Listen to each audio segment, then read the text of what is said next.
नमस्कार, आप सभी के बीच एक और नई कहानी लेकर आया हूँ। आशा है आपको अच्छा लगेगा। इससे पहले आप चैनल पर नए हो, तो चैनल को सब्सक्राइब और वीडियो को लाइक ज़रूर कर दें। पुराने समय के किसी रहस्यमय प्रदेश में एक गांव था, जिसे लोग उल्टा गांव के नाम से जानते थे। यह गांव दिखने में तो बिल्कुल सामान्य था, परंतु इसमें एक अनोखा जादुई रहस्य छिपा था। जब कोई इस गांव में प्रवेश करता, तो सब कुछ उल्टा हो जाता। लोग उल्टा चलते थे, पेड़ की जड़ें ऊपर और टहनियां नीचे होती थीं। यहाँ तक कि पानी भी नीचे से ऊपर की ओर बहता था। गांव में एक युवा लड़का रहता था, जिसका नाम रामू था। रामू हमेशा से यह जानना चाहता था कि उसके गांव की यह अद्भुत स्थिति क्यों है। उसकी मदद के लिए हमेशा उसके दोस्त चिंकू और मुन्नी तैयार रहते थे। तीनों मिलकर गांव के रहस्य का पता लगाने का निश्चय किया। एक दिन जब रामू, चिंकू और मुन्नी गांव के पुराने पुस्तकालय में असाधारण किताबें पढ़ रहे थे, तब उन्होंने एक पुरानी पांडुलिपि पाई। यह पांडुलिपि गांव की हर चीज को समझ सकती थी। पांडुलिपि ने बताया कि गांव के इस उल्टेपन का कारण एक प्राचीन जादू था, जिसे सदियों पहले एक जादूगर ने गांव पर डाला था। जादूगर ने यह जादू इसलिए किया था क्योंकि गांव वालों ने उसे अपमानित किया था।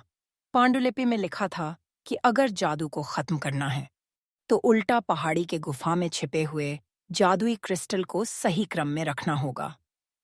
यह सुनकर बच्चों ने उस क्रिस्टल को ढूंढने का निर्णय लिया। अगली सुबह तीनों दोस्तों ने उल्टा पहाड़ी की यात्रा शुरू की। पहाड़ी का रास्ता बहुत कठिन और खतरनाक था, लेकिन उनकी हिम्मत ने उन्हें आगे बढ़ने के लिए प्रेरित किया। रास्ते में उन्हें कई बाधाओं का सामना करना पड़ा।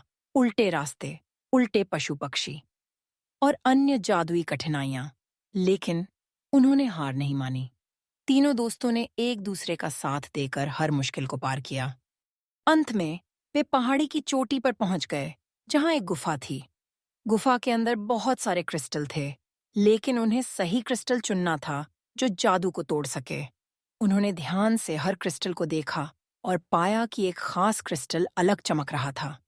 रामू ने उस क्रिस्टल को उठाया और जैसे ही उसने क्रिस्टल को उल्टा रखा, पूरी गुफा चमक उठी। क्रिस्टल की छवि गांव पर प्रकट हुई और धीरे धीरे हर चीज सही हो गई। जो चीजें उल्टी थीं, वह सीधी हो गईं। पानी सही दिशा में बहने लगा, लोग सामान्य चलने लगे और बाकी सब कुछ सामान्य हो गया। गांव वाले इस चमत्कार को देखकर हैरान रह गए और रामू, चिंकू और मुन्नी को धन्यवाद देने लगे। गांव वालों ने अपने पुराने गलती को स्वीकार किया और उन तीनों बच्चों को हीरो मानकर उनका सम्मान किया। रामू, चिंकू और मुन्नी ने मिलकर यह साबित किया कि बुद्धिमानी, धैर्य और साहस से हर जादू भंग किया जा सकता है। उनके साहसिक कारनामे ने गांव को उसकी असली स्थिति में वापस ला दिया और सिखाया कि एकता में शक्ति है। अब गांव सामान्य हो गया था और सब कुछ खूबसूरत और उज्जवल दिख रहा था। सारे गांव वाले हमेशा रामू, चिंकू और मुन्नी की तारीफ करते और उनकी बहादुरी की कहानियां सुनाते। गांव ने नई शुरुआत की और अब वहां खुशहाली और समृद्धि का माहौल था। तीनों दोस्तों की दोस्ती और हिम्मत ने गांव को नई दिशा दी। इस प्रकार जादुई उल्टा गांव की कहानी एक महत्वपूर्ण संदेश देकर समाप्त होती है कि कितनी भी कठिनाइयां क्यों न हों, ईमानदारी, धैर्य और साहस से सभी परेशानियों को हल किया जा सकता है। इस कहानी से आपको क्या सीख मिली? कमेंट में जरूर बताएं। इसी तरह के स्टोरी सुनने के लिए चैनल को सब्सक्राइब जरूर कर लें।